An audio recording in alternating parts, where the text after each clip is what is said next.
Je pense que le moment est propice à la provocation.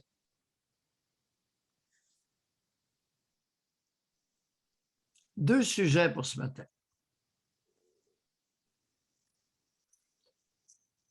L'évolution de la fellation au Québec dans les 60 dernières années, 50 dernières années pour être beaucoup plus précis, et possibilité d'un contrat social avec les anti-vaccins. Vous misez gros, vous misez gros. Vous visez haut. Peut-être trop gros. Bon, premièrement, dans l'évolution de la fellation au Québec, dans les 60 dernières années, qu'est-ce qui m'amène là-dessus? C'est plusieurs hommes. Gary Bettman, le dernier, il y a eu José Théodore avant lui avec Girard. Quel est son prénom, Girard, le chroniqueur économique dans le journal, dans l'Empire québécois? Je l'aime beaucoup. Michel, Michel. Je pense que c'est... Oui, moi aussi, je pense que c'est Michel. Michel Girard, que j'aime beaucoup. Écoutez, j'ai rien contre José Théodore. Et d'autres hommes moins connus qui ont profité de l'avènement Logan Mailloux, c'est-à-dire ce jeune joueur de hockey de 18 ans qui a été repêché par le Canadien de Montréal. Bon. Pourquoi? Et le dernier en liste, Gary Bettman. Mais pourquoi tous ces hommes qui sont contre, qui s'élèvent publiquement contre le repêchage de Logan Mailloux par le Canadien de Montréal, prétextant qu'il aurait commis un crime sexuel? Si quelqu'un sait de quel crime sexuel il s'agit, dites-le moi. Il a publié une photo dans sa chambre de hockey aux joueurs. C'est ça le crime. Un crime sexuel? Oui, c'est reconnu. Il a été reconnu coupable de ce crime-là.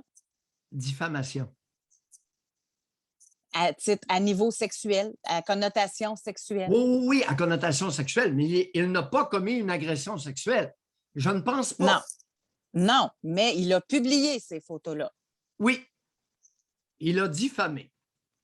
Comme les pédophiles qui publient des photos d'enfants. Ils les ont pas agressés, mais ils les publient puis ils les distribuent.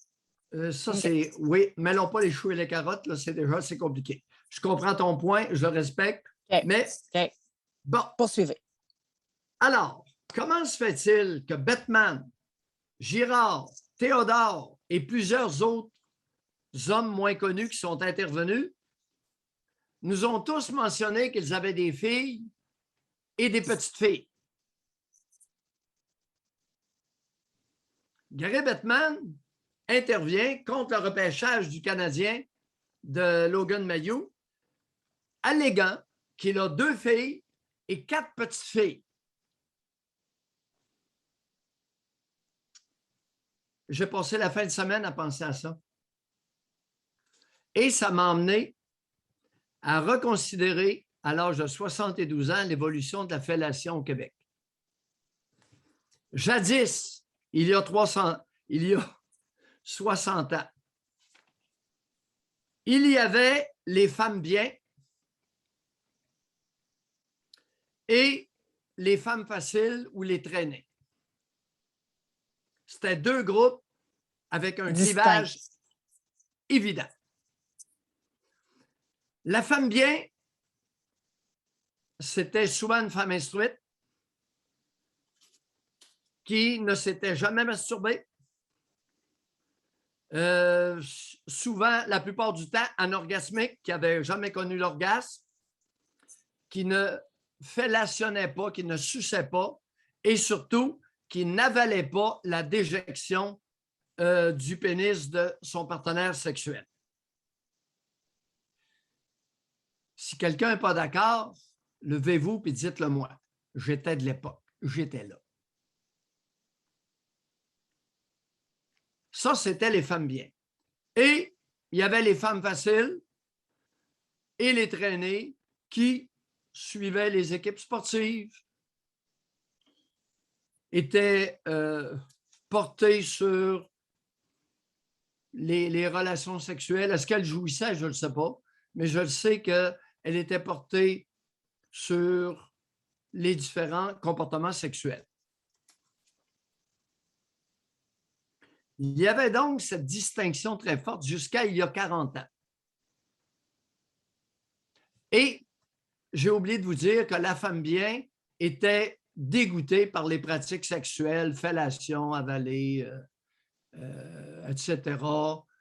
Et jouissance sexuelle, ne se masturbait pas, se connaissait pas, et disait que c'était l'époque où il n'y avait pas de femmes frigides, il n'y avait que des hommes maladroits.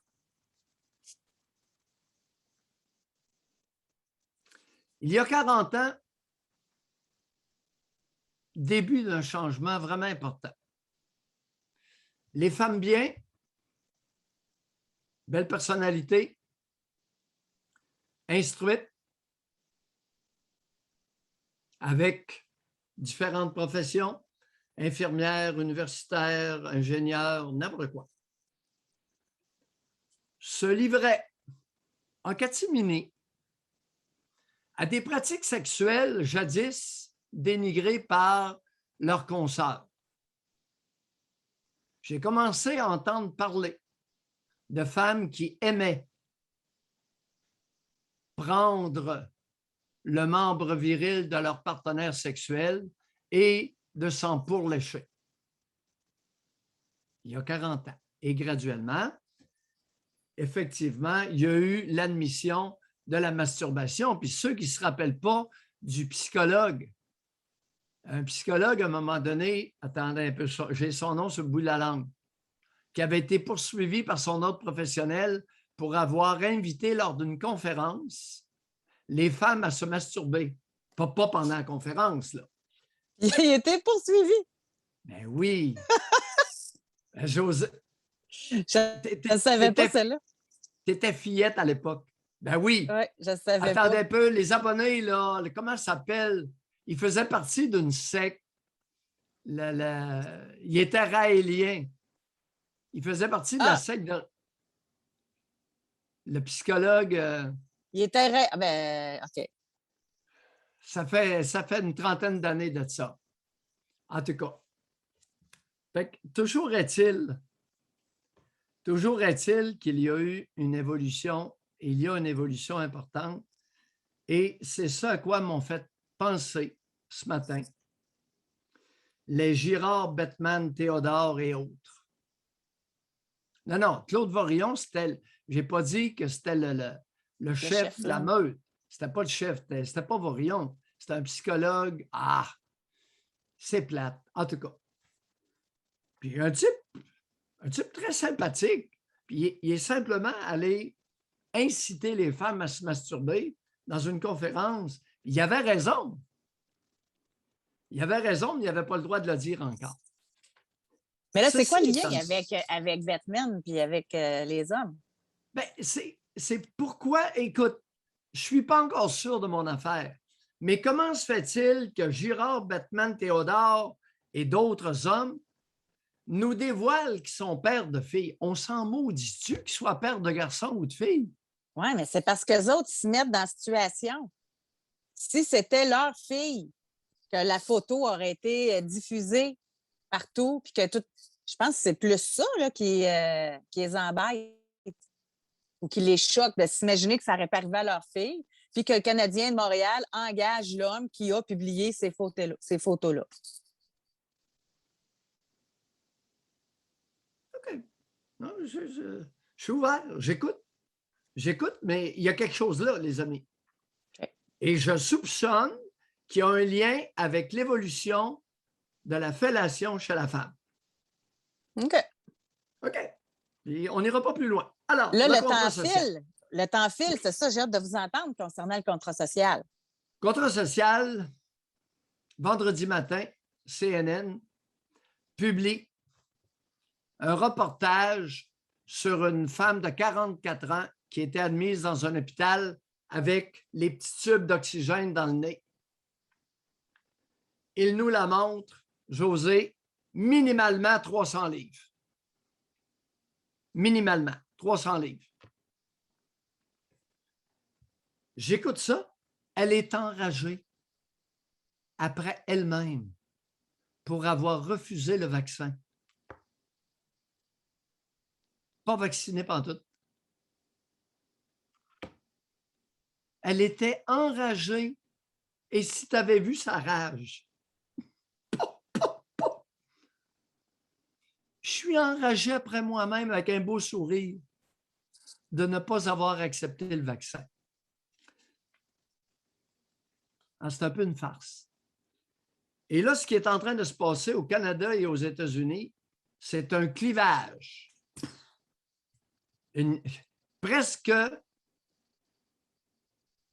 faites attention, c'est un conflit larvé qui pourrait être extrêmement embarrassant entre les vaccinés pleinement, auxquels on demande des restrictions sanitaires pour protéger les non-vaccinés.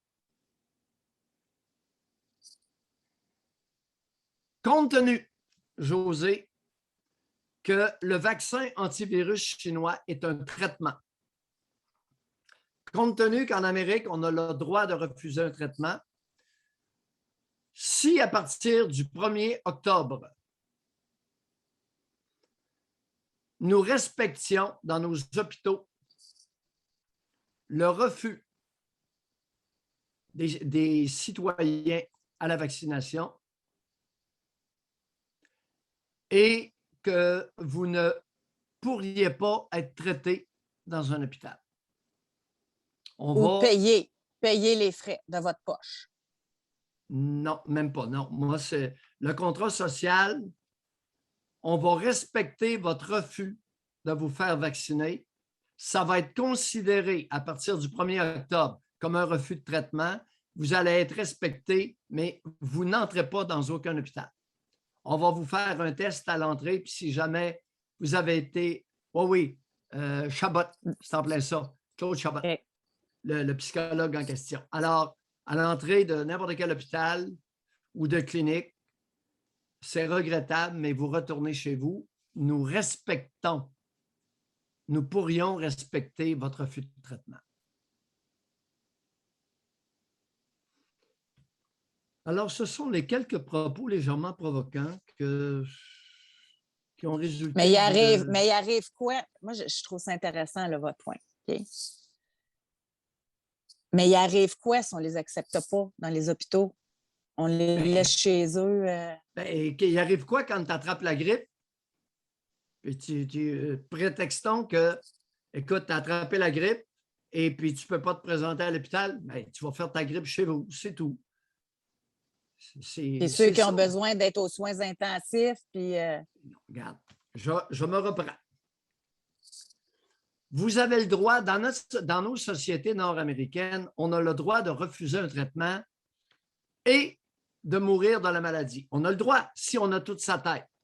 Donc, les déficients, les autistes... Comme les témoins de Jéhovah, qui n'acceptent pas les transfusions sanguines. Voilà. Votre refus de traitement va être respecté à partir du 1er octobre. Ne vous présentez pas dans aucun hôpital, aucune clinique. Sinon, vous allez être retourné chez vous. On va respecter votre refus de traitement. Qu'est-ce que vous voulez de plus? C'est intéressant. Mais d'ici là, nous allons signifier ouvertement et à répétition la mise en garde que j'ai faite depuis 1 an. Les personnes vulnérables et à risque, vous allez tous le savoir. Enfants, adolescents, adultes, non vaccinés, pas les vieillards, ils sont tous vaccinés. Enfants, adolescents, adultes, à risque. Vous allez vous le faire marteler en termes très clairs.